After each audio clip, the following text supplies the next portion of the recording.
y con la misma, yo diría, la misma práctica de discernimiento, poniéndome en blanco. Ya sé que suena rarísimo decir todo esto, pero poniéndome, no sé, en frecuencia, con la misma lógica, es que hubo un momento que me di cuenta que todo lo que veníamos haciendo no iba a alcanzar, y que era el diseño del sistema, la genética del sistema, tanto económica como política, la que había que mutar en su ADN, ¿no? Esa fue la base del camino que tomé ya, digamos, desde el 2011, y que luego con otros 3 amigos, 2 chilenos y una colombiana, empezamos Sistema B. Así que, pero ya te puedo decir, cada decisión de vida tiene que ver con eso. Hola, soy Nicolás Demille, su anfitrión, y esto es Innovadores sin Filtro, un programa único para inspirarnos y aprender de los emprendedores disruptores rebeldes e innovadores sociales más extraordinarios de América Latina que están liderando la transformación de los mercados, modelos y sistemas tal y como los conocemos. Nuestras invitadas y nuestros invitados nos comparten todo, sin ningún filtro, sobre sus éxitos, fracasos, errores, miedos y secretos para convertirlos en grandes lecciones, soluciones o herramientas que nos permitan superar los retos a los que nos enfrentamos y alcanzar el éxito que queremos. Innovadores sin Filtro es co-creado por Tony Carr, cofundador de Halloran Philanthropies, y Nicolás Demille, coach de emprendedores y líderes de alto impacto. Este programa es posible gracias al generoso patrocinio de Halloran Philanthropies y New Ventures México. Nuestro invitado de hoy es excepcional. Es Pedro Tarak, nada más ni menos que el cofundador de Sistema B, un movimiento internacional que propone apuntar a una economía que puede crear valor integral para el mundo y la tierra, promoviendo formas de organización económica que puedan ser medidas desde el bienestar de las personas, las sociedades y la tierra, de forma simultánea y con consideraciones de corto y largo plazo. También Pedro fue el primer representante de la Fundación Avina para América Latina y es cofundador de la Fundación Ambiente y Recursos Naturales. Su participación en lo más reciente es en RITA, Regional Impact Trade Alliance, y en Impact Trade. Pedro tiene una historia absolutamente fascinante y la cuenta con un amor, una alegría y una humildad increíble que la verdad a mí me inspiró mucho y seguramente les va a inspirar a ustedes también. Hola Pedro. ¿Cómo estás, Nicolás? Qué gusto. Me siento muy feliz y muy honrado, la verdad, que aceptaste de participar en Innovadores sin Filtro. Hay pocas leyendas en América Latina en empresas sociales de emprendimiento social y ambiental, y creo que hoy tenemos la suerte de tenerte a ti, una de estas pocas leyendas del continente. Entonces, muchísimas gracias por estar aquí. Hasta tengo mi corazón que está latiendo fuerte por tenerte aquí. Y me gustaría empezar leyendo algo que tú dijiste en una entrevista, diciendo: yo nací, creo, para atar cabos, atar lo que está desatado, unir lo que está desunido, unir la tierra con el mundo. Cuéntanos más sobre esto. Vamos a ver. Ante todo, yo creo que ese es mi propósito, ¿no? Que surgió del discernimiento en varios planos, el discernimiento racional, por supuesto, pero más que todo por esos llamados que uno recibe. Yo desde muy chico fui emprendedor, pero muy chico, ¿no? Es decir, juntando a todos los chicos de la playa para armar grupos, después desde el colegio armando movimientos con otros, siempre con otros, ¿no? Armando movimientos de juventudes musicales, después ya más de adolescente en la universidad, juntando estudiantes de la Facultad de Derecho, que yo estaba estudiando Derecho y que después me recibí de abogado, con trabajadores, es decir, juntar mundos, ¿sí? Personas de cualquier mundo. Disfruto mucho de la diversidad, pero, digamos, yo creo que la realidad objetiva de la Tierra, y eso ya porque estoy usando la cabeza, ¿no? Es que estamos juntos. Estamos objetivamente juntos en esta unidad que se llama Tierra, ¿no?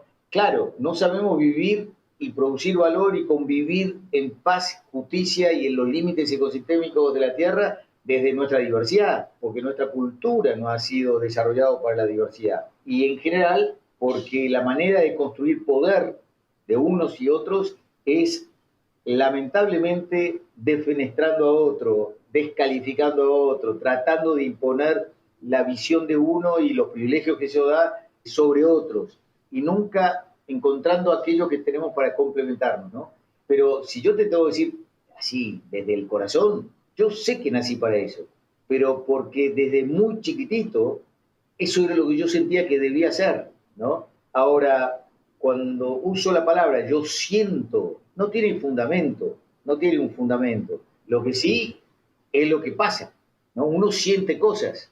Y bueno, yo, por lo menos yo funciono desde hace bastante tiempo desde eso que yo percibo. Y desde hace mucho tiempo, desde chiquitito. El gran desafío mío es poder escucharlo, darle palabra, darle lenguaje a eso que se siente y poder usar eso que uno siente como la razón de la acción, de la organización y de la acción. Así que yo te diría que eso es un poquito la razón por la que yo creo que he nacido. Ahora sí, yo tengo experiencias fuertes de cómo eso me marcó la vida. Yo tengo 70, Nicolás, y digamos, en mi época de adolescente fue cuando, como argentino joven, adolescente del colegio, descubrí que en la Argentina había pobreza. Cuando yo nací creo que casi no había. Cuando tenía 16 años había como 3% y un chico que estaba al lado de mi banco, del pupitre, me dice, ¿vos sabías que acá también hay pobreza? Y yo dije, no, eso es de Finlandia. Los pobres están en Finlandia, los pobres están en Italia, o están en otros lugares de América Latina, pero acá no hay pobreza. Mostrámelo, le dije. Y ahí mismo salimos de la escuela, nos escapamos, y él me llevó a un barrio tremendamente humilde, de hoy es gigante, y en esa época era chiquitito. Y eso me generó mi primera rebeldía, diciendo, ¿por qué no me lo contaron antes? Entonces ahí también mi vocación fue cómo se conectan los dos mundos, ¿no? El mundo de los que tenemos privilegios y el mundo de aquellos que todos los días tienen que, digamos, ver cómo hacen para vivir. Y esas eran épocas donde la Argentina tenía apenas menos del 4% de pobreza, ¿no? Y después nos fuimos acostumbrando. Así que bueno, pero eso es un poquitito lo que me pasa, digamos, a nivel personal, a nivel muy, muy personal, que es la energía que me ha sostenido el resto de la vida. Sí, todo entonces empieza con este sentir, casi diría esta intuición, ¿no? O sea, primero es la percepción que tú sientes y le das razón, le pones racionalidad atrás de esto y esto sirve para, como tú dices, atar, ¿no? Unir, juntar personas, juntar mundo, juntarnos nosotros más con la tierra. Que dices que estamos desconectados con la tierra, estamos desconectados como seres humanos entre nosotros mismos, porque dijiste una cosa que me llamó la atención, no estamos hechos para la diversidad. ¿Qué quieres decir con esto? Bueno, como seres biológicos y seres ecológicos sí estamos hechos con la diversidad, porque si todos los otros seres están hechos con la diversidad en unidad, ¿no es cierto? Nosotros también. Pero cuando hacemos la distinción entre mundo y tierra y no los usamos como sinónimos, nos damos cuenta que nuestras culturas no están organizadas para esa diversidad de acuerdo a las reglas y las necesidades de la tierra. Digo, nuestras culturas, la gran mayoría de las culturas occidentales o la cultura que se ha impuesto. Hay muchas culturas que han podido sobrevivir en consonancia con la tierra, en sintonía con la tierra, principalmente los pueblos indígenas de donde sean, ¿no? De las Américas, pero también de Australia, del Pacífico, de Asia, de África, ¿no? Uno ve que eso está por todos lados como una reserva, ¿no es cierto? Por eso tanto para aprender de ellos. Yo creo que ese es el gran desafío, ver cómo producimos valor desde nuestra diversidad y no desde cada uno de nosotros. Y la diversidad es casi un infinito, ¿no? Pero bueno, Nicolás, yo también tengo que contar la razón por la que me he encaminado hacia esta estructura, yo diría, a una suerte de estructura psicológica de tomar decisiones estratégicas de los próximos ciclos, de decisiones a dónde responder y cómo responder, y tienen que ver con una experiencia muy fuerte mía, que de vuelta, en la época, no sé, de los 16 y los 26 años fueron los años más difíciles de mi vida, porque eran los años donde ser joven podía ser símbolo de subversión, símbolo de acusación automática de comunista. En esas épocas, digamos, en Argentina se navegaba entre dictaduras, una democracia muy, muy débil como la de Isabel Perón, que tuvo todo un ejército paramilitar, la Alianza Anticomunista Argentina, y claro, al clasificar a las personas como lo que está mal, se justificaban las desapariciones. Y por supuesto que había guerrillas, pero también había cientos de miles de personas que estaban comprometidas con la Iglesia Católica en particular. Vemos lo que está pasando ahora en Nicaragua, ¿no? Es decir, gente comprometida con las comunidades, con la gente, ¿no es cierto? Y bueno, con mi mejor amigo, Roberto, se llama así, Roberto Van Gelderen, habíamos terminado la universidad y él había decidido entrar en una de las guerrillas argentinas, que es de los montoneros. Yo, para nada, yo creía que había un límite que era la paz, ¿no? Y que había que ir por los canales institucionales, aunque ya había un golpe de Estado, ¿no? Entonces él lo justificaba la lucha armada en contra de un grupo armado, pero del Estado, ¿no? Uno era de la sociedad y otro era del Estado. Yo no estaba de acuerdo con ese camino, pero bueno, éramos muy amigos, ¿no? Entonces, él ya no podía parar en la casa de su familia y como típicos compañeros y amigos, yo le hacía los enganches con las chicas con que él quería salir, y, digamos, la típica relación de dos grandes amigos, ¿no es cierto? Y bueno, la última vez que lo vi fue en la casa de mis padres, que vino, pero bueno, yo ya intuía que ya iba a ser la última vez. Y esa vez, yo, por si acaso, con el papá de él, me había organizado la salida de Roberto del país. Entonces, esa noche, digamos, ya después de haber comido esa noche, le digo, mira, tenemos todo organizado para que te vayas mañana. Tu papá te viene a buscar, lo tenemos todo resuelto y, bueno, queremos que te salves, porque estamos seguros que vas a desaparecer como tantos otros. Y él me da una respuesta muy fuerte, y me dice, mira, Pedro, si yo ahora me voy del país, no voy a tener la dignidad suficiente para mirar a las personas de frente, porque no voy a poder ser coherente. Nadie me va a creer. Entonces, lo único que te voy a pedir son dos cosas. Que le digas a toda la gente que me quiere que yo nunca maté a nadie y espero nunca hacerlo. Cosa que dice. Y lo segundo, te tengo que pedir un gran favor. Que cada vez que vos percibas un llamado que viene de ese lugar que todos sabemos que viene, lo cumplas. Ese fue, digamos, el momento que me marcó el resto de la vida, porque el día siguiente mamá había preparado un desayuno increíble, fuimos al palier, una gran despedida, un gran abrazo y dijimos hasta la próxima vida y nunca más. Esa es la base de mis decisiones.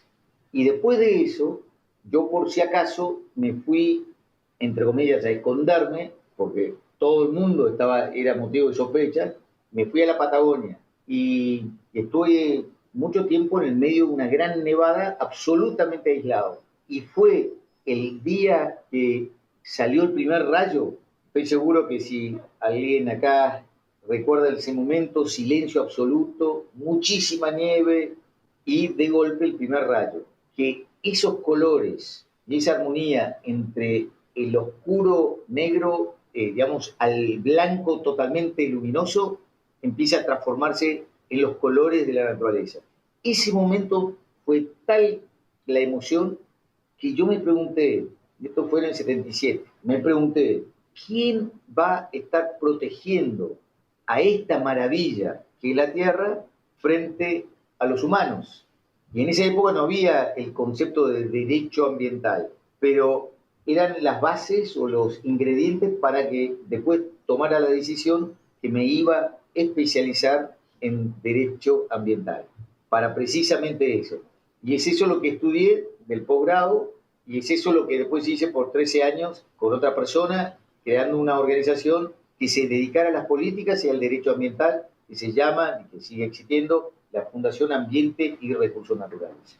Solo te lo comento esto, porque esa es mi estructura. Todas las decisiones de distintos niveles, yo las tomo así. Y obviamente, con esa experiencia, voy siempre al mismo cerro donde, digamos, me di cuenta, y eso me pasó en distintas etapas de la vida, me di cuenta de que hacía falta conectar el liderazgo en cualquier campo, pero con la visión de sustentabilidad, y así con Stefan Schmidheiny, fundador de Avina, empezamos la Fundación Avina desde Córdoba, Argentina, para toda la América Latina, ¿no?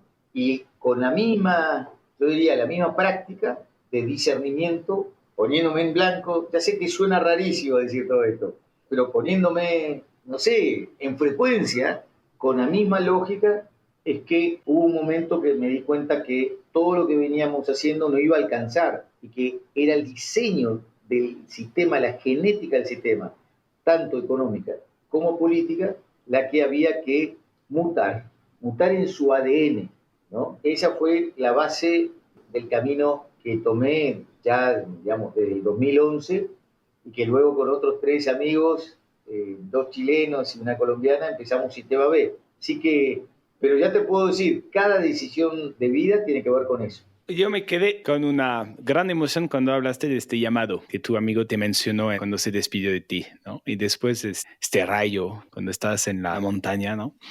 Y dijiste que tuviste varios llamados en tu vida. Entonces, primera vez en la Nevada, ¿no? Y después, cuando hiciste la Fundación Avina, ¿nos puedes comentar un poco de estos otros llamados donde sentiste algo tan fuerte en ti que cambió todo tu camino de vida o más bien que te hizo tomar nuevas decisiones en tu vida? Sí, nos iba muy bien con la organización que habíamos creado y que trabajó en toda América Latina, ¿no?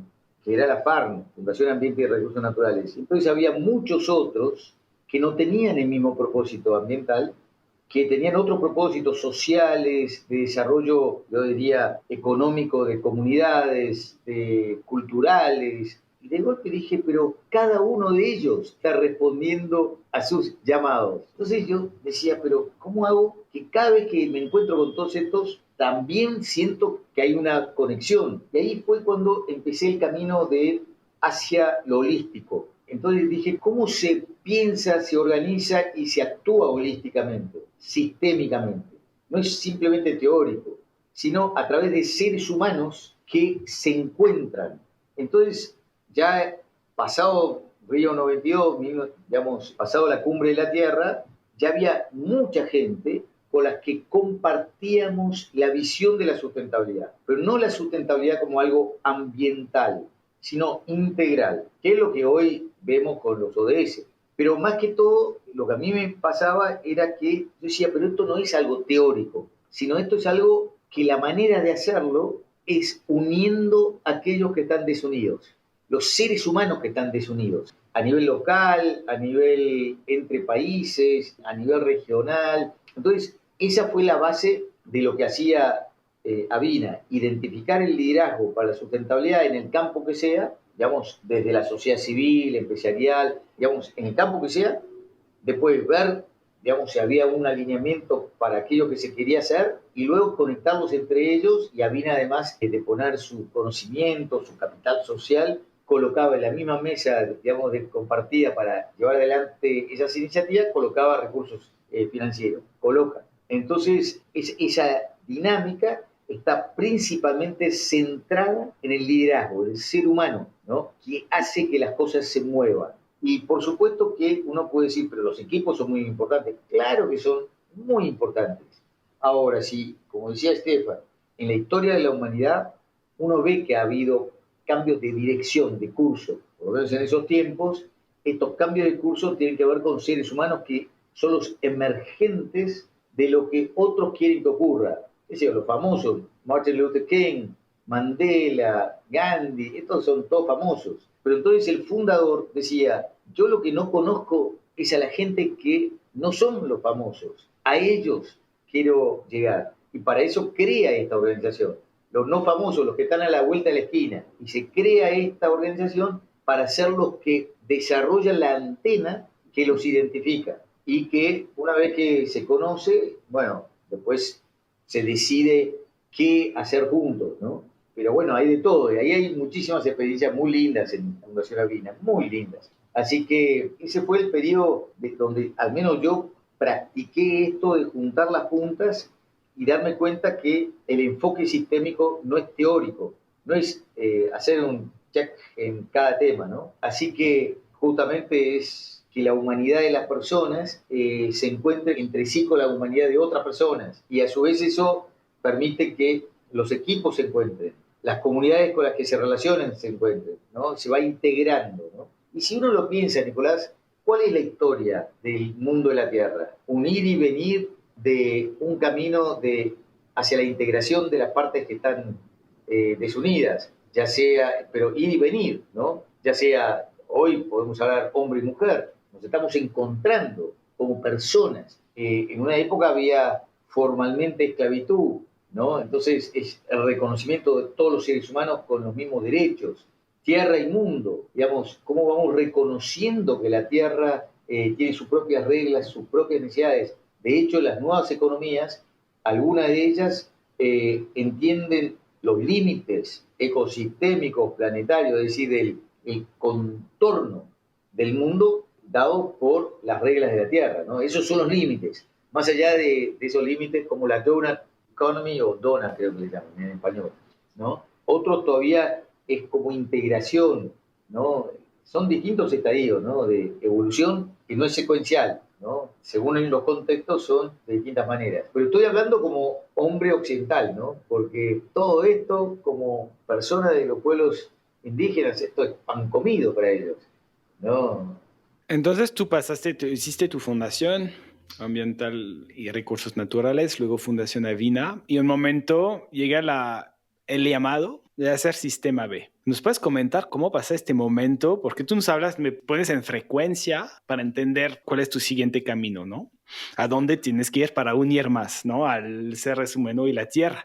Estás en Fundación Avina, estás haciendo un trabajo que te apasiona, que te gusta, me estás diciendo que tiene mucho impacto, pero decides ya salirte y crear Sistema B. ¿Nos puedes comentar cómo pasó este momento? Sí, Nicolás, ante todo, nada de lo que yo hago es mío, ¿eh? Todo lo que yo hago es con otros y justamente yo me siento que mi yo nosotros es muy fuerte, ¿no? Yo me siento complementario de otra gente y cada uno trayendo sus talentos, sus posibilidades, sus universos, ¿no? Así que yo nunca tuve una fundación mía. Ahora, desde lo occidental, yo sí soy pequeño inversor en 7 proyectos, 7 empresas. Eso porque me permite anclarme en el mundo de la empresa. En el 2008 tuvimos la gran crisis, ¿no es cierto? Y en el 2009 fue el año que, coincidentemente, yo estaba en Estocolmo, en el Centro de Resiliencia de la Universidad de Estocolmo, donde Johan Rockström presenta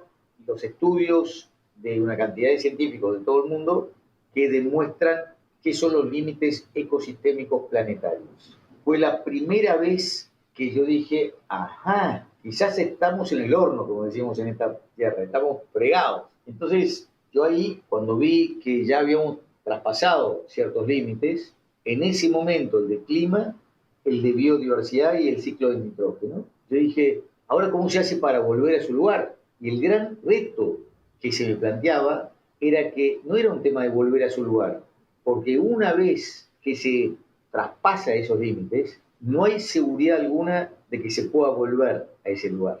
¿En qué sentido? Tomemos el ejemplo de un bosque lluvioso, ¿no? Como la selva misionera o bosque atlántico, que está en Brasil, Argentina y Paraguay, o el Amazonas. El bosque atlántico es el que se ve en Río, por ejemplo, ese es el costero, la catarata de Iguazú es el bosque atlántico. El bosque atlántico, cuando nace la empresa Guayaquil, ¿no? Que es una empresa de bebidas energéticas basadas en la yerba mate, había quedado en pie 7.8% en la ecorregión, algo así como 12% en la parte de Brasil, pero considerando todo el bioma, 7.8%. Entonces, por eso nace Guayaquil. ¿Y para qué? Para que vuelva. Sin embargo, el gran desafío que estamos teniendo es que una vez que se elimina naturaleza, es decir, los servicios de vida, empieza una suerte, en determinados ecosistemas boscosos, empieza una suerte de sabanización que yo le llamo de una suerte de suicidio, digamos, de la misma naturaleza. Y la sabanización sigue más allá de los esfuerzos tecnológicos y de la creatividad humana. Y entonces ese fenómeno me asustó tremendamente, porque uno en la cabeza de uno dice, pero seguro que nuestro ingenio humano va a desarrollar la tecnología necesaria para reparar, pensaba yo, ¿no? Para reparar lo que hemos hecho mal, una vez que nos damos cuenta que lo hemos hecho mal. Y ahí fue cuando empecé a tomar conciencia que no estamos organizados para la convivencia en un sistema tan empobrecido. La convivencia, ¿de quiénes? De los seres humanos, que cada vez somos más. No sé cuántos éramos cuando naciste vos, pero yo cuando nací todavía no habíamos llegado a los 2.700 millones. Ahora vos y yo estamos compartiendo nuestras respectivas vidas con otros 8.000 millones. Y en la misma tierra, las mismas necesidades de vida, y además estamos conviviendo con una lógica de crecimiento infinito en esto que le llamamos tierra, que es una realidad finita. Entonces, con un sistema que está diseñado para solamente premiar básicamente el lucro, ¿no? Solamente premiar la variable económica. Entonces, cuando yo vi eso, digamos, fue impresionante.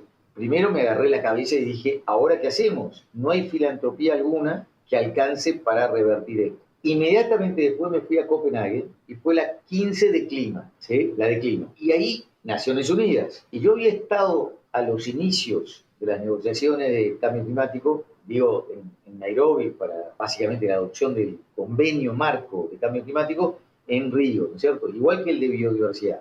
Y yo decía, si hemos tardado tanto tiempo y todavía no logramos que el sistema multilateral internacional de naciones pueda abordar este problema, estamos realmente frente a yo diría, un freno para poder responder a lo que tengamos que hacer. ¿Por qué? Porque lo que yo vi en Copenhague es que los estados nacionales priorizaban el interés nacional por encima del interés global.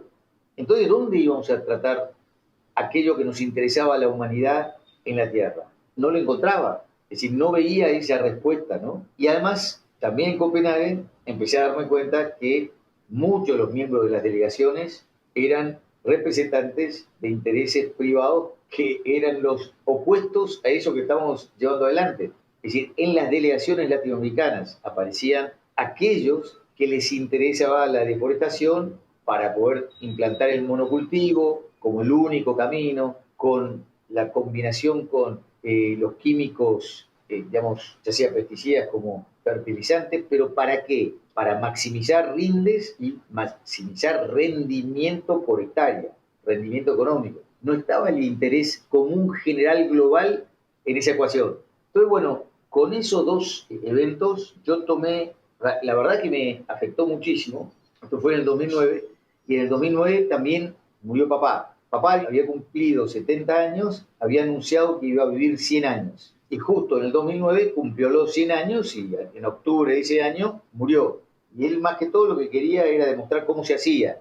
Voy directamente a esa parte que a todo el mundo le interesa. Él decía, si una persona emprende algo para el mundo, y lo hace también con amor para la gente que está alrededor, no solamente la familia y los amigos, sino para la comunidad, seguramente va a tener la circulación de un flujo energético que le va a dar mucha vitalidad hasta el final de la vida y puede determinar hasta dónde quiere llegar. Bueno, él lo demostró. En ese día, con mi familia, estábamos en Bariloche, que queda en la Patagonia Argentina, mirando el lago, un día increíble, abajo de un árbol que se llama araucaria, que para el pueblo mapuche es el árbol que conecta el cielo con la tierra. Y entonces, en ese momento, papá estaba en su silla de ruedas, me mira y me dice, qué rápido que pasaron mis 100 años. Papá detestaba respuestas triviales, así que yo no le podía decir, no te preocupes papá, está todo bien. No le podía decir algo que fuese vacío de sentido. Entonces ahí me quedé en silencio y dije, a ver si los mapuches tienen razón, que me mande algo. Entonces ahí también me acordé de Sócrates, ¿no? Que Sócrates era gran preguntón, ¿no? En el mercado. Entonces dije, después de un rato digo, papá, ¿pensaste que solo 2 veces tu vida es la fundación de este país, la Argentina, 200 años, ¿no? Y él nunca lo había pensado. Entonces me miró con una cara de agradecimiento profundísimo, porque era como que él se estaba dando cuenta de algo.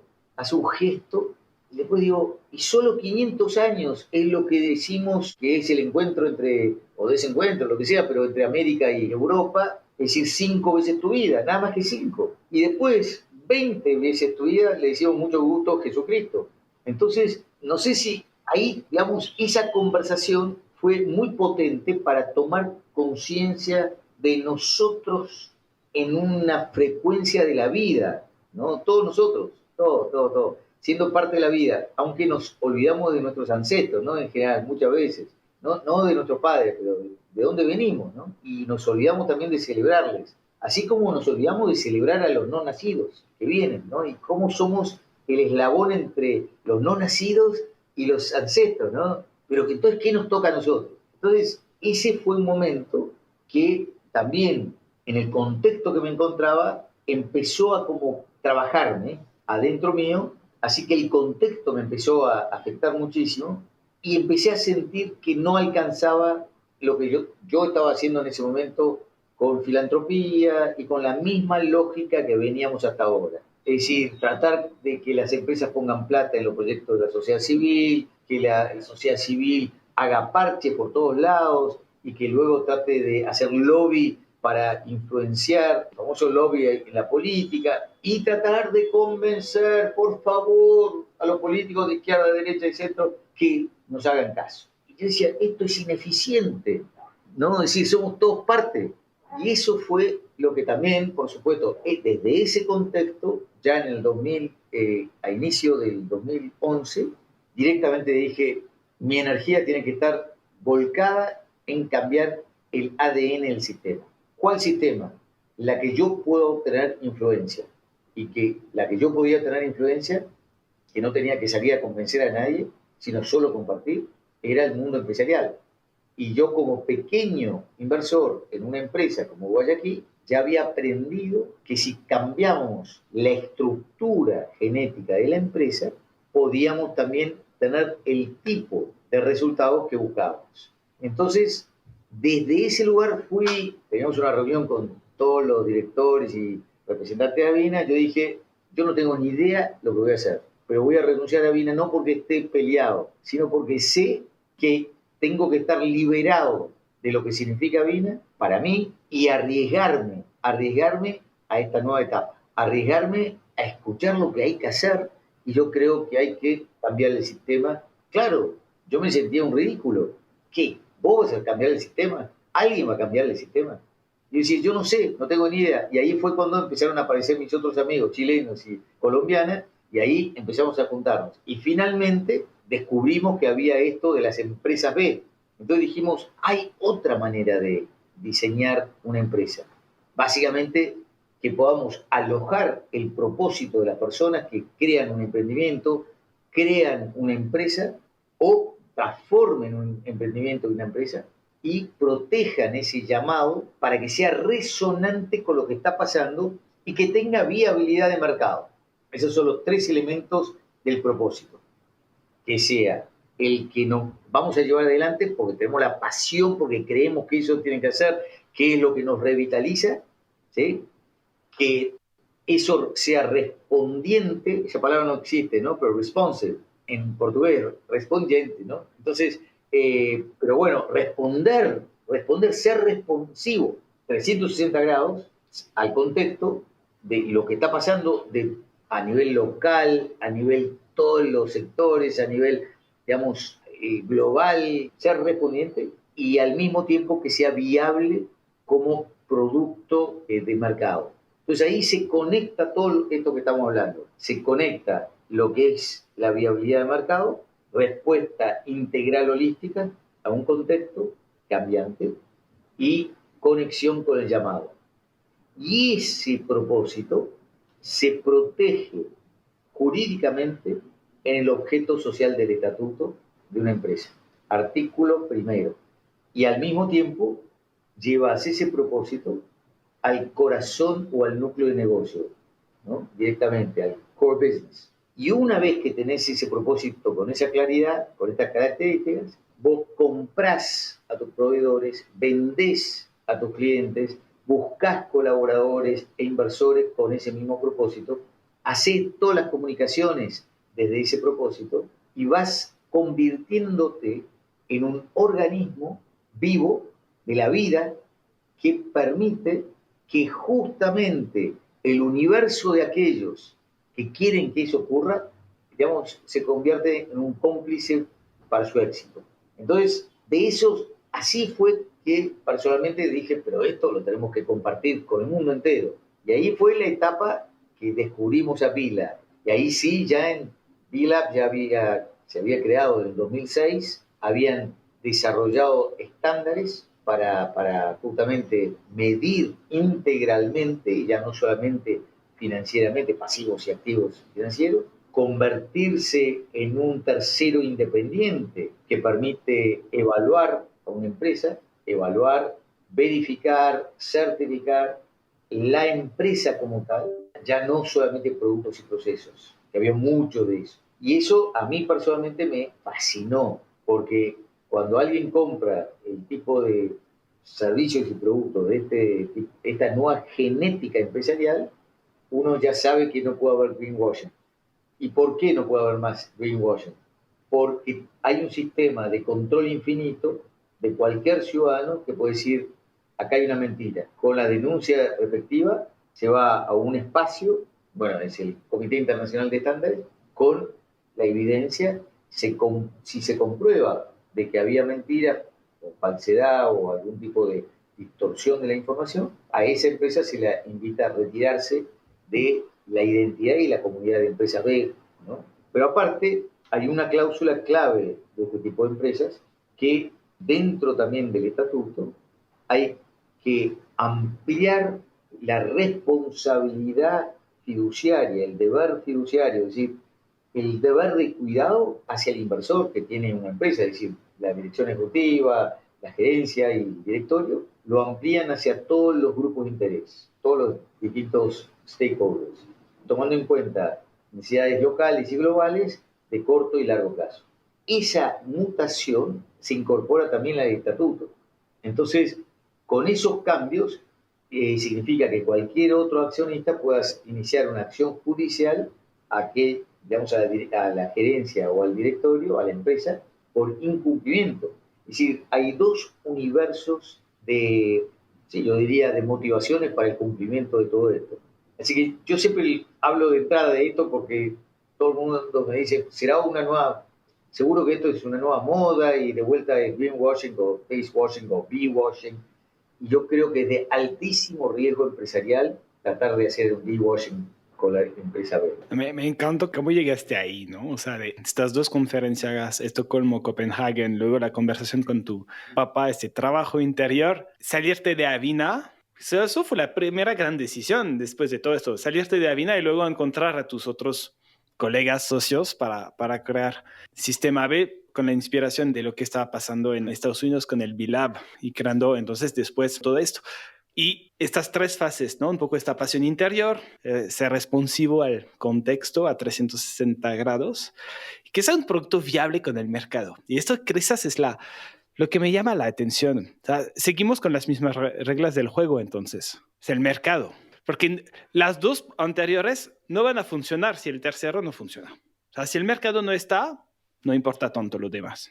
Mientras que, por el otro lado, el mercado solito puede funcionar. ¿Cómo cambias en profundidad el mercado, entonces? Claro, vamos a ver. Esto no es solo de empresarios. Yo personalmente prioricé a partir de haber descubierto las empresas B y de hecho llevamos esta propuesta a Europa, a Ámsterdam directamente y ahí nació B-Lab Europe. Por eso te digo todo, porque nuestros amigos de Estados Unidos no querían salir de América del Norte, decían, nosotros somos los responsables de la destrucción. Dijimos, mira, acá hay una solución, vamos a llevarlo. Lo llevamos a Europa y lo llevamos a América Latina. Y lo hablamos en el mundo entero, ¿no? Y ellos lo agradecen muchísimo y siempre lo reconocen, porque sacamos todas esas cosas que uno tiene en la cabeza y dijimos, lo hacemos.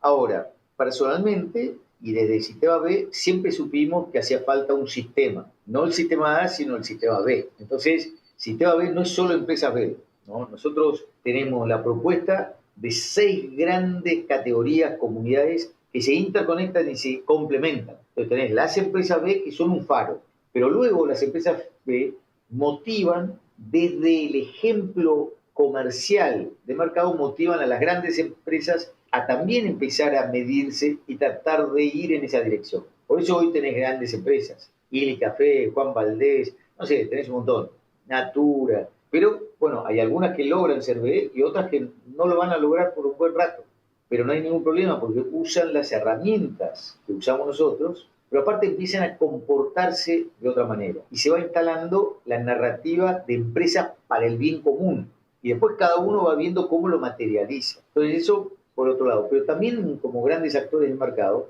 están los estados. Por estados me refiero a gobiernos nacionales, subnacionales, ciudades, es decir, cualquier autoridad pública que tenga la capacidad de incidir en el mercado como actor de mercado, no como regulador. Entonces, los estados pueden ser grandes compradores, pueden ser incluso grandes vendedores de servicios públicos, pueden ser emisores, ¿no es cierto? Emisores de deuda, la famosa deuda soberana, ¿no es cierto?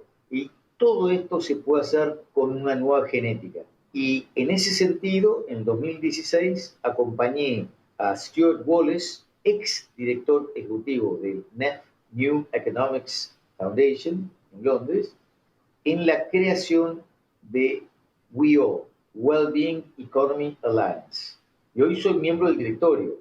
En WEAll, yo te diría que ahí está, yo aspiro que, todos aspiramos que para fin de año ya haya 500 organizaciones, movimientos universitarios, universidades dedicados a las nuevas economías, ¿no? Ahí está la economía del bien común, está Donut Economy, digamos, hay una cantidad, ¿no? Está el Club de Roma, bueno, una cantidad. Pero son como 380 ahora y van para 500. Entonces hay también un montón de embajadores y básicamente en vez de estar cada uno por separado, estamos juntos. Entonces se retroalimentan todos estos movimientos. De vuelta, ¿no? Es unir partes que están desunidas, es básico, es muy simple, porque es parecernos más a lo que es la realidad de la Tierra, ¿no? Es tan simple como eso. Y bueno, ahí personalmente me mueve tanto la narrativa de Wellbeing Economy, que es muy simple, que coloca en las decisiones económicas, coloca al ser humano en el corazón, a las comunidades en el corazón y al planeta en el corazón, con una perspectiva de corto a largo plazo, de local a global. Esto es lo simple de Wellbeing Economy. Y yo personalmente soy, por la edad quizás, estoy muy como enfocado a su materialidad en los cambios instrumentales, de los instrumentos económicos. Entonces, ¿cómo se hace un régimen de compras públicas? Mira, en América Latina más o menos un promedio de 18% de las compras públicas, del PBI, pasa por las compras públicas. Entonces, imagínate un régimen de compras públicas que esté atravesado por los lentes de la sustentabilidad, pero también del impacto, de la evolución del mercado desde la fuerza de las compras públicas, que son muy masivas en muchos casos. Entonces hoy, por ejemplo, la ciudad de Mendoza, en Argentina, tiene un régimen muy elaborado de compras públicas de impacto integral. Ecuador, desde el Estado Nacional, ha desarrollado un régimen de compras públicas de impacto. ¿Y esto, por qué pasa esto, Nicolás? Porque las personas que de golpe están ahí, en un caso vendría a ser el alcalde de la ciudad de Mendoza, el otro caso es, digamos, la directora general de la Administración de Compras Públicas de Ecuador, se han conocido en grupos de personas que estamos en la búsqueda, ¿no? Por eso es tan importante tener espacios de encuentro para reconocernos que estamos en la misma, ¿no? Entonces la inspiración de uno puede motivar a otro y viceversa, ¿no? Entonces, esa es una de las herramientas. La otra herramienta que personalmente creo que es muy interesante es repensar cómo medimos a territorios, el PBI, ¿no? Producto Bruto de un territorio, llámalo ciudad, provincia, estado, nación, ¿no? De vuelta, activos y pasivos, solamente financieros. ¿Cómo hacemos para agregarle, no es eliminar, pero agregarle todo lo que es el lente del bienestar integral, personas, comunidades y planeta? y donde podamos tener los pasivos ambientales y sociales y los activos ambientales y sociales. Por ejemplo, si logramos regeneración, eso es un activo, llamémoslo, socioambiental. Guayaquil, después de 6 años de inversión, los resultados eran increíbles, porque desde la iniciación de la empresa hasta hace 2 años atrás ya se había logrado la regeneración del ecosistema boscoso, donde había monocultivo de 60.000 hectáreas. Es decir, solo por haber seguido ese modelo, porque básicamente, de alguna manera, todo está hecho para que los proveedores, que son comunidades indígenas, comunidades campesinas, tengan un estímulo para que haya más árboles de yerba mate en pie. Entonces se le paga entre 40 y 60% más del valor de mercado. Entonces, con eso, esa es la condición para comprarles, con eso lo que se hace es que la hoja de la yerba mate se convierte en los productos de Guayaquil. Entonces, el comprador de los productos de Guayaquil y el proveedor de los productos de Guayaquil en realidad son cómplices de lo mismo, cómplices positivos de la regeneración. Lo mismo el inversor. Todos pasamos a ser cómplices de una necesidad que nos hace bien a todos, pero lo hacemos desde el mercado. Y esa lógica es la lógica que hemos introducido en las herramientas que estamos hablando, ¿no? Porque Guayaquil se mide integralmente.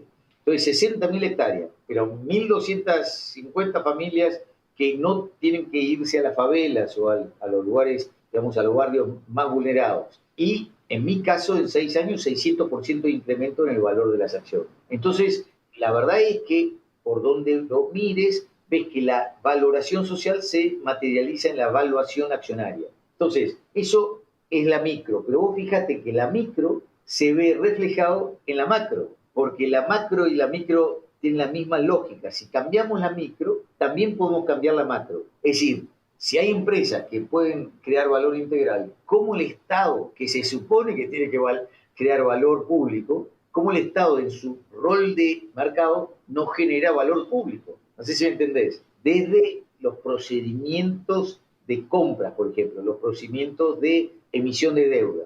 Y así. Entonces, después tenés el mundo académico, eso también, ¿no? El mundo del conocimiento, que tiene que permanentemente entrar y salir y no ser simplemente la repetición de cómo hay que hacer una empresa, ¿no? Y justamente también en la provincia de Mendoza, la Universidad Nacional de Cuyo hoy ya ofrece la posibilidad de una orientación de administrador de empresas de impacto a cualquier estudiante que va a terminar la carrera. No tiene que hacer una maestría para rebobinar todo lo que estudió para decir, bueno, ahora ya me doy cuenta que había otra opción, sino de entrada puede aprender, ¿no? Y luego está, por supuesto, el mundo de la inversión y el rol regulador del Estado, ¿no es cierto? Y, por supuesto, todas las comunidades de la sociedad que si se organizan empiezan a agregar valor en esta transición genética de la economía y del mercado. Y ahí, por ejemplo, tenés el ejemplo de los abogados, que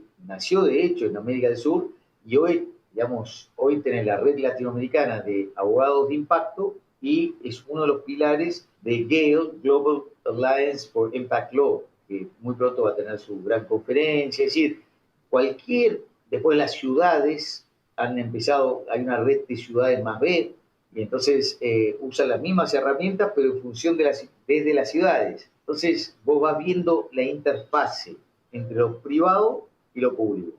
Y yo quiero volver a tu pregunta de mercado, Nicolás. Mira, mercado es el espacio de mayor número de interacciones entre los seres humanos. Mayor número, siempre lo fue, siempre existió. Así como que comercio exterior, internacionalmente, comerciar entre pueblos distantes, existe, por ejemplo, hace más de 60.000 años en la Polinesia, ¿no? Australasia, todas esas zonas siempre estuvieron haciendo intercambio. Y por supuesto que los fenicios. Y Sócrates no hablaba, digamos, la apología de Sócrates, la defensa de Sócrates, es porque precisamente él hacía las preguntas en el mercado, no las hacía en la Acrópolis. En la Acrópolis era donde estaban las élites, donde se puede controlar. Él hacía las preguntas inocentes, más profundas de la filosofía, las hacía en el mercado. Y es ver dónde tenemos el mayor número de interconexiones humanas para volver a unirnos. Entonces estás conectando usted, lo que te llamo desde el principio es conexión, conectar a la gente. El mercado es donde hay más conexiones humanas, cómo usamos el mercado para al final crear aún más conexiones, ¿no?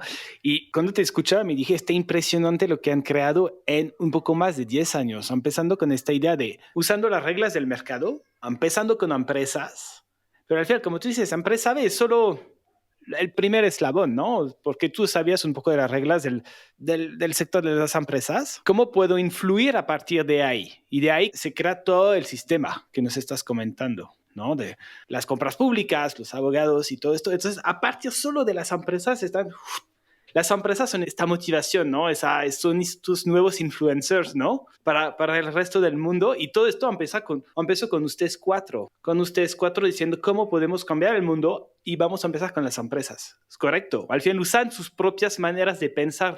Nosotros podemos influenciar ahí, pero después los demás influencian. También las empresas influencian a los gobiernos, a los inversionistas, a los abogados y a todo el mundo. Un poco va por ahí cómo funciona, ¿no? Su sistema.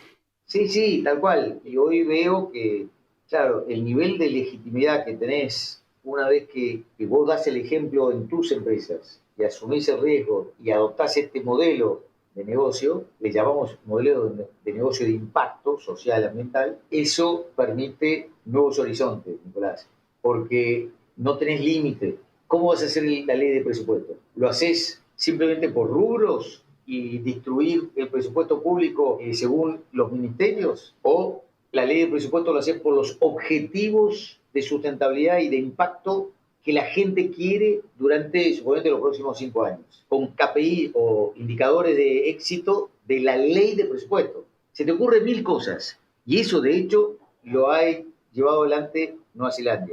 Escocia ha llevado adelante esto del PBI de bienestar. Cuando yo digo lo ha llevado adelante es porque son los estados enteros, con el liderazgo en este caso, de las dos primeras ministras que han renunciado recientemente, pero los estados siguen adelante. Y de hecho, el gobierno de Escocia es la que tiene la secretaría de lo que se llama gobiernos de la economía del bienestar, We Governments. Y hay 5, uno es Nueva Zelanda, otro es Escocia, otro es Gales, otro es Islandia y el otro es Finlandia. Nosotros, Nicolás, vamos donde están las mejores oportunidades, ¿no? Ahí es donde uno siente la resonancia, pero gracias a eso también se abren oportunidades en otros países. Costa Rica, Mendoza, Uruguay, bueno, California como estado, Canadá, y ahora me han dicho que en un par de meses probablemente ya estén los estándares para territorios de economía del bienestar. Porque así como tenemos los estándares de BILAD, ¿no?, para la microeconomía, ahora necesitamos territorios enteros, que hagamos nuestra medición como población, como territorio, como comunidad, ¿no? Es decir, bueno, tenemos los estados, tenemos las universidades, tenemos las empresas, tenemos las combinaciones, ¿cómo medimos todo eso? Así que eso es muy, muy reciente. Bueno, por supuesto, anteayer renunció la primera ministra, pero por otro tipo de razones. No sé si esto demora esto de los 2 meses, pero la idea que tenemos detrás, o nuestra aspiración en todo caso, es que para el año 2030 tengamos el G20 de las economías del bienestar, con otra lógica de medición de la economía. Ya no es el volumen de transacciones de bienes y servicios, de dinero, es justamente estas otras variables. Así que es un poquitito la aspiración, por lo menos, y esto reubica a los países. Ya no los ubica según el volumen solamente financiero, sino desde el lugar de creación de valor. Pero no solamente valor para ese lugar, esa jurisdicción, ese territorio, sino valor también para el mundo. Porque si uno empieza a analizar cuánto se está usando de los servicios de la vida, es decir, de la tierra, es impresionante cómo estamos consumiendo la tierra, cómo estamos consumiendo lo que es común, ¿no? La casa. Eso seguro que todos lo sabemos, pero Noruega es un gran consumidor global. Sin embargo, localmente es increíble, ¿no? Pero es un gran consumidor de los servicios de la tierra, que va más allá de recursos naturales, son servicios de la vida. Bangladesh es un consumidor, digamos, por lo que sea, ¿no? Un consumidor que casi no consume los servicios de la tierra, y sin embargo lo social tiene mucho déficit. Argentina consume bastante más de lo que podría consumir como país. Pero bueno, hay territorios que consumen menos adentro de la Argentina, ¿no? Según, mira, acá en la Argentina, estoy seguro que lo sabe la audiencia del podcast, el monocultivo ha sido la razón de la deforestación masiva. Todos decimos, cuando éramos chicos, íbamos en el auto y llegábamos al campo con todos los limpiaparabrisas llenos de bichos y mariposas. Hoy, que vamos mucho más rápido, no hay ni uno. Eso significa que eso se ha empobrecido. Pero además, cuando vamos al campo, vemos que los ríos, los arroyos han sido pelados de su biomasa, ¿no? De la biodiversidad en las pampas húmedas. ¿Qué ha pasado? Que básicamente cada metro cuadrado es una oportunidad de negocio. Y no solamente de rentabilidad, sino de aumento de rinde. Y eso es la combinación, es la revolución industrial de hace 200 y pico de años aplicado a la agricultura. Entonces, yo con esto no quiero decir que no sirva el conocimiento desarrollado, pero es obvio que necesitamos cambiar la lógica de la rentabilidad. No podemos hacer todo para maximizar la rentabilidad de los accionistas y minimizar costos que luego son trasladados y proyectados a la humanidad entera. Y es eso, cómo incorporamos esas externalidades y el costo que sea el verdadero. Pero bueno, imagínate un índice del PBI integral, ¿no? Así que eso lo está haciendo Escocia. Y Pedro, a ver, hablando un poco más de ti, ¿qué hubieras hecho tú diferente en estos, no sé, 40, 50 años de carrera, queriendo impactar el mundo y queriendo cambiar el mundo? Ya, diferente, con mucho respeto, ¿no?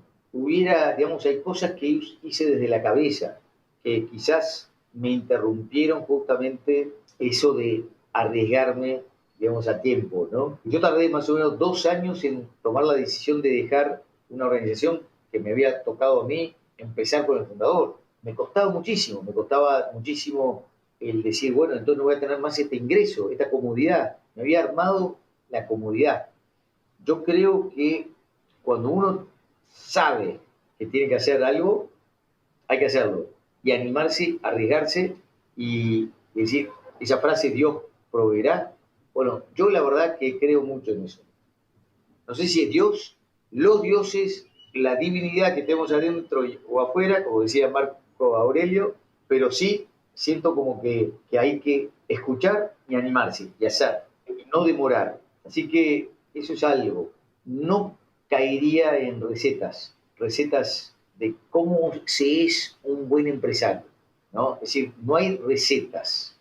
Si uno se refleja, materializa la naturaleza humana, muy probablemente vamos a poder crear organizaciones que sean exitosas. ¿Cuál es la naturaleza humana? El yo tiene una individualidad, eso está clarísimo, y hay que escucharla. Que uno no termina en el borde de uno. Por eso el yo-nosotros es tan importante. El nosotros no elimina el yo, pero es muy importante. Y tampoco se termina en el yo-nosotros. Uno es yo-tierra al mismo tiempo. Entonces, todo lo que le pasa a la Tierra le pasa a todo el yo-nosotros y el yo-yo. Bueno, y por supuesto, el yo-cosmos, llámalo como quieras, es reconocer la frecuencia que todos vivimos. Todos vivimos eso. Por muchos siglos era cosa de brujos, era cosa del esoterismo, y hoy tenemos la neurociencia que está reconociéndolo, la física cuántica que lo está reconociendo. Entonces, algo que yo por lo menos hubiera hecho diferente es reconocer mucho más de cerca y hablar del fenómeno humano de todos los yo. Yo entiendo que el yo individual en un mundo occidental ha sido exacerbado. De hecho, el sentido de éxito es muy individualista. Pero no puede haber una persona, Elon Musk, considerado rico en una tierra empobrecida. No existe en este momento ricos digamos, que no reconozcan la pobreza de la vida. Entonces, cuando uno, digamos, cuando uno se da cuenta que uno es parte de la tierra, igual que otros mamíferos, y gran parte de los mamíferos son también gregarios, es decir, que conviven en manadas, bueno, ¿cómo nosotros no vamos a convivir en manada? Por lo tanto, lo que le pasa a la manada nos pasa a nosotros. Esta comprensión, yo tardé muchísimo, porque no quería ser ecologista. Yo quería simplemente integrar las partes. Pero la verdad es que no es un tema de ecologismo, es un tema de ser en mayúscula, pero ampliar la lógica del yo, para que haya el yo nosotros, el yo tierra y el yo el cosmos, ¿no? Y vos fíjate otra cosa que yo más o menos por 3 años sí estuve en el Estado, aprendí en el Estado, pero en el Parlamento, ahí me di cuenta que yo soy más eficientista y yo necesito resultados, y necesito ver resultados, y ahí yo sentía que, no sé, el bien común está muy lejos de la política tal como nosotros la estamos viviendo. Está basado en una teoría del bien común, pero la conducta del bien común no se percibe en la gran mayoría, ¿no? En algunos lados sí, y bueno, yo hubiera hecho distinto de entrada, no sé, quizás por frustración, hubiera hablado de cualquier sector de la política que separa, diciendo, está separando en base a algo humano. Digamos, cuando la izquierda, ¿dónde se ancla? En nuestra condición de la manada, y tiene toda la razón del mundo, pero la derecha, ¿dónde se ancla? En nuestra individualidad, y también tiene, en ese sentido, tiene todo sentido. Pero el ecologismo, ¿dónde se ancla? En nuestra pertenencia a la tierra, y también tiene mucho sentido. Y las iglesias o las religiones, ¿dónde se anclan? En nuestro sentido, digamos, espiritual. Yo creo que ya hemos llegado al momento de unir todas estas partes y dar también el salto en la política, para que sea una política que tenga más que ver con la vida y no con el poder. Pero, para serte franco, no estoy muy seguro si lo va a hacer, porque hoy estoy convencido que mi energía tiene que estar enfocada en la evolución genética de las empresas, de las inversiones, de los mercados y de los contextos macroeconómicos. Ahí estoy enfocado. Quizás una pequeña pausa. Esto es tu enfoque, pero hablas que empezamos, es reconectar el yo, con los otros, con la tierra. ¿Cómo empiezas este yo es un cambio interno? O sea, tú provocas cambios más a nivel, lo que escucho, ¿no? Vamos a decir externo, ¿no? Los mercados, las empresas y después cambia el sistema, pero empieza con el cambio interno de cada uno, como tú lo que viviste, ¿no? Estos llamados, estos rayos que te llegaron, estas conexiones a otras frecuencias. ¿Cómo uno puede empezar a cambiar? Bueno, el primer paso es observar la Tierra y darse cuenta que uno es parte de la Tierra y aprender de lo que observamos, con nuestros propios ojos y con nuestro propio sistema, nuestra percepción, nuestros sentidos.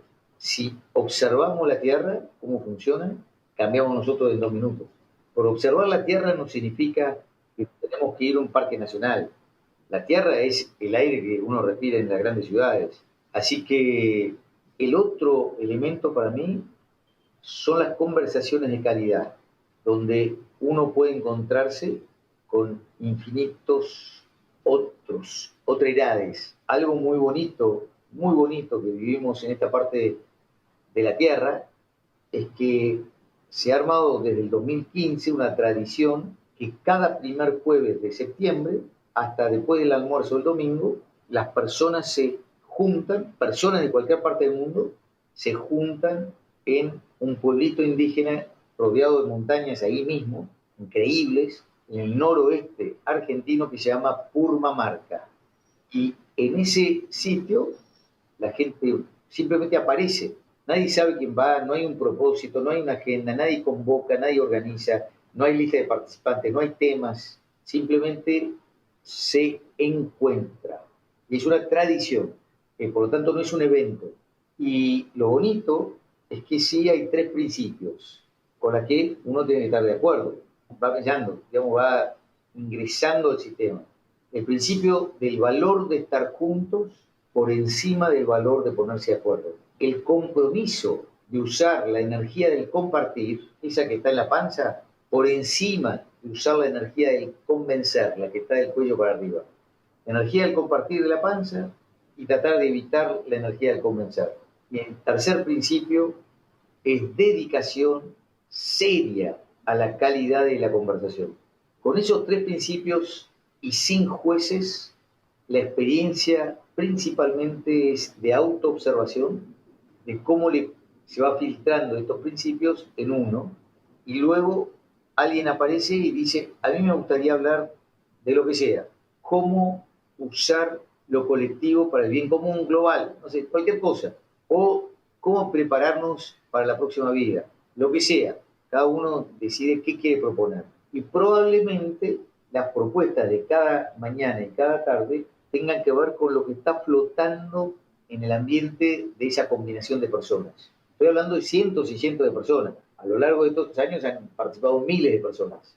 Una vez que un grupo se siente identificado con un eje de conversación, la persona que ha propuesto habitualmente va a buscar con los demás un lugarcito en la montaña, montañas rojizas, cielos azules porque en esa época no llueve, y la fuerza de la montaña, igual que la fuerza del Sinaí, yo con Monte Sinaí, la fuerza de la montaña hace que las personas se tranquilicen y empieza a fluir lo que deba fluir. Y es como entrar en un estado de magia, de encuentro impresionante en personas que por primera vez se están conociendo de cualquier lugar, de cualquier origen social, étnico, increíble.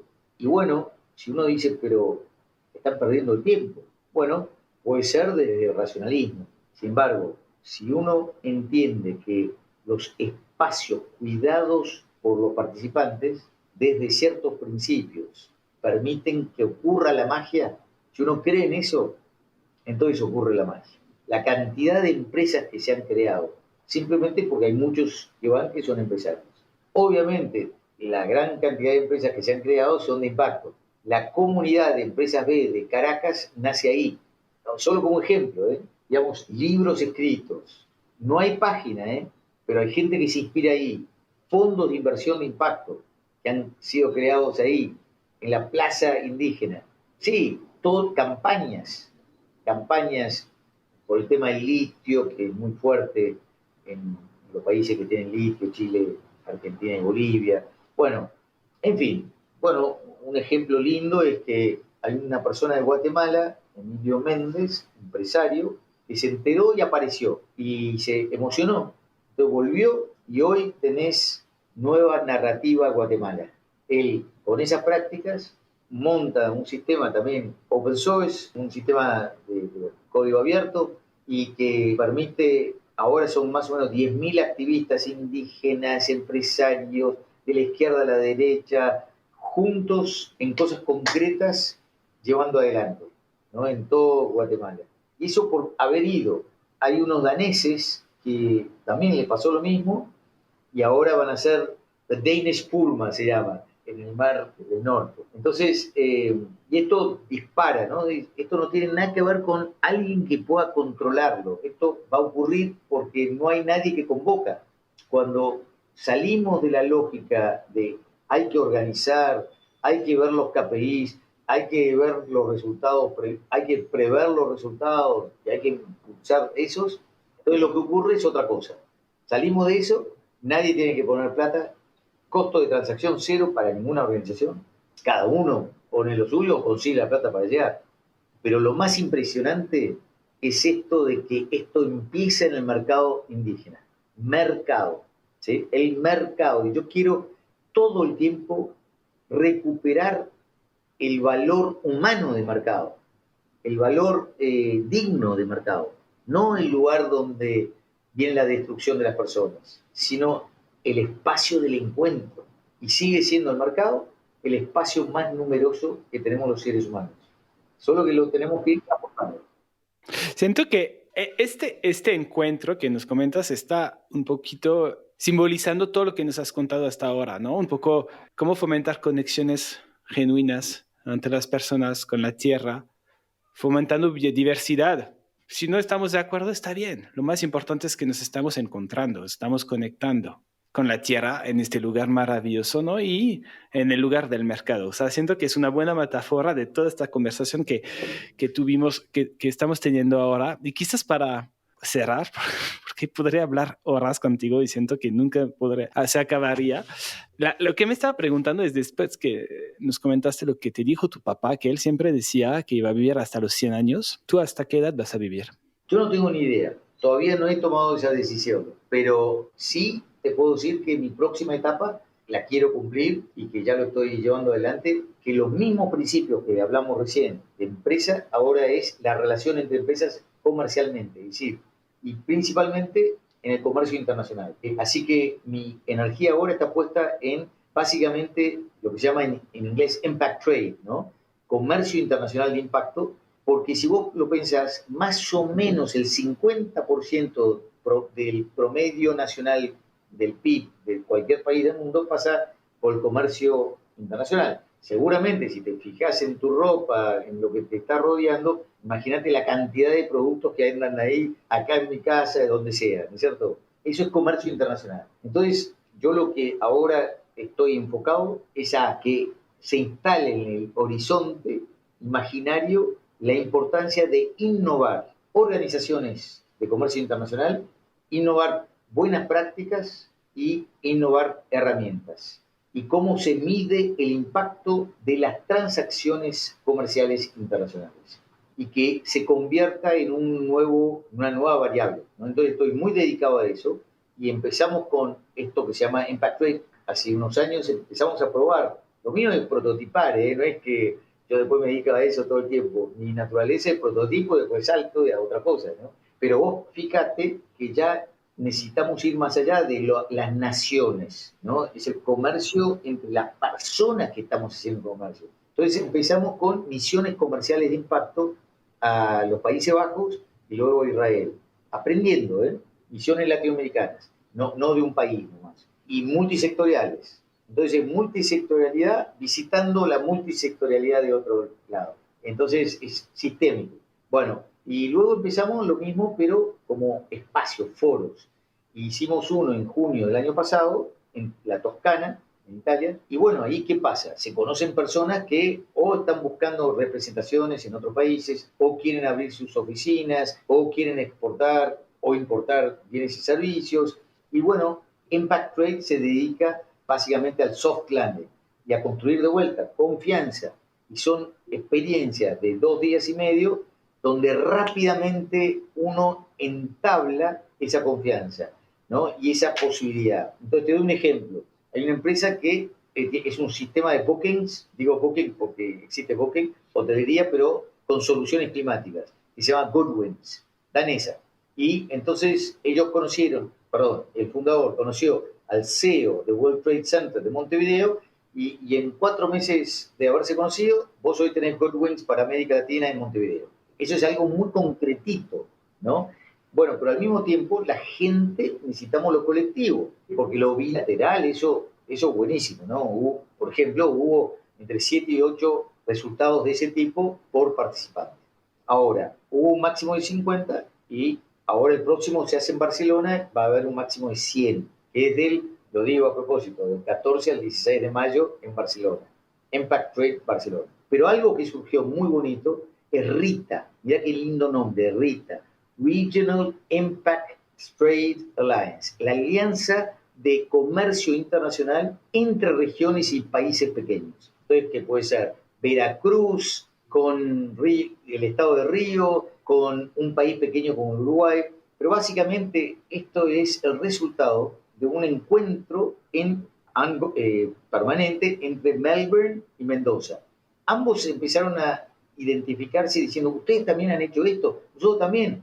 Entonces, que son las innovaciones económicas macro, mayor número de empresas per cápita en ambos lugares del país, ¿no? De los respectivos países, una cantidad de espacios para la producción colectiva de multigrupos. Entonces se identificaron. Entonces se presentó esa relación y el primer grupo de trabajo mixto se presentó en Perugia, capital de Umbria. Y entonces eso movilizó a los de Umbria y los de Toscana, ¿no? ¿Y a quiénes? Desde la presidenta de la región, Regione, y así eso generó una alianza con gente de Río, Dinamarca, Cantabria, Mendoza, Melbourne, y se armó el grupo de trabajo. ¿Pero por qué pasó eso?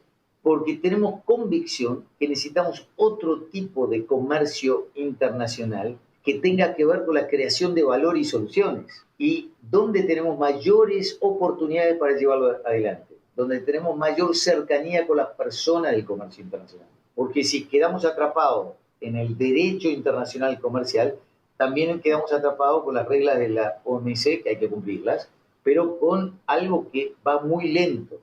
Entonces se crea RITA, ahora en abril, RITA se reúne el grupo de trabajo para ya definir las condiciones mínimas de verificación de un territorio de impacto, que incluye las innovaciones económicas e incluye impactos concretos. Y luego el modo colectivo, multisectorial, de provocar esos impactos. Esa combinación necesita una nueva concepción de denominación de origen, que es la herramienta que todos conocemos para productos, denominación de origen de productos, ¿no es cierto? Champán, acheto balsámico, no sé, de Módena, esos son los de productos. Ahora necesitamos tener lo que se llama denominación regional de impacto.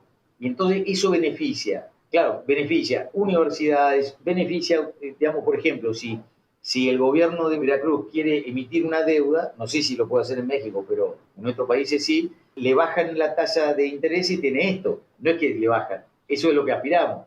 La tasa de interés de la deuda tendría que incluir más allá de las variables de capacidad de repago de la deuda, ¿entendés? Sino creación de valor para el mundo.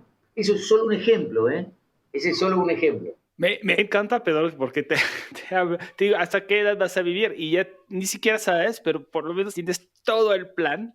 Sabes cómo vas a vivir y qué vas a hacer. Me encanta. Y quizás para cerrar, la pregunta que siempre hacemos a todos nuestros invitados es, ¿cuál es tu definición del éxito? Sí, para mí, ser parte de la sociedad, ser parte de la tierra, ¿no? Pero bueno, amar y ser amado, ¿qué quieres que te diga? Ni me interesa el prestigio, ni me interesa la chapa, como decimos acá, tener la posibilidad. El otro día estuve en un barrio muy, muy vulnerado en la provincia de Córdoba, Argentina, y estaba muy emocionado porque yo les dije, yo nunca tengo el acceso a este tipo de barrios y ustedes me están dando ese privilegio. Entonces, tener la posibilidad de que me inviten desde ese lugar, digamos, a que me inviten a este programa de podcast, que me inviten, digamos, a quien sea, digamos, pueda compartir quién soy, mi experiencia, con todo tipo de organizaciones multinacionales y con sugerencias y, no sé, con políticos, no sé, yo no necesito ser exitoso. Es decir, el concepto de exitoso, de tener plata o de tener poder, qué sé yo, con tal que yo pueda llevar adelante esto que atraviesa o que me hace vivir, yo estoy contento. Para mí fue realmente un privilegio tener esta conversación contigo. Te agradezco un montón y creo que solo para mí fue la parte 1 de quizás otras partes que vamos a hacer porque nos falta mucho por hablar, por aprender de ti. Muchas gracias por todo, Pedro. Sí, gracias a vos, Nicolás, y felicitaciones. Felicitaciones también a vos por poder hurgar en las personas y después compartir eso con otras personas. Así que muchas gracias. Te mando un gran abrazo. Igualmente, y saludos a toda la gente que te está escuchando. Abrazo. Muchísimas gracias por escucharnos. Si te gusta este podcast, por favor, recomiéndalo a tus amigos, a tus colegas, a tu familia. Siempre queremos mejorarnos y queremos escucharte. No dudes en enviarnos tus comentarios, retroalimentación o consejos sin ningún filtro en innovadoressinfiltro.com. Gracias y hasta luego.